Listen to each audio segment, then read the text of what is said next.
How to contact McDonald's customer support from the official website. Hi everyone, I'm here to assist you today. Without any delay, let's jump right in.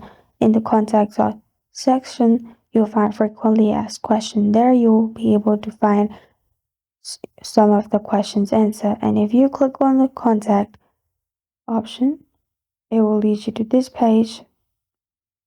Here, select contacting McDonald's about a previously reported case. If it's yes, yes. If no, no.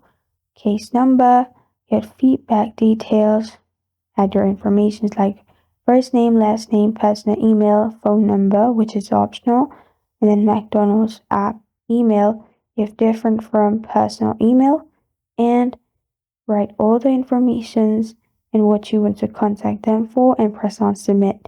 After you do that, you're good to go. This is how to contact McDonald's customer support from the official website. Thank you for joining me today. If this video helps you out, please leave a like and subscribe for more. Got a question or want to suggest a topic, comment below. Thank you for watching.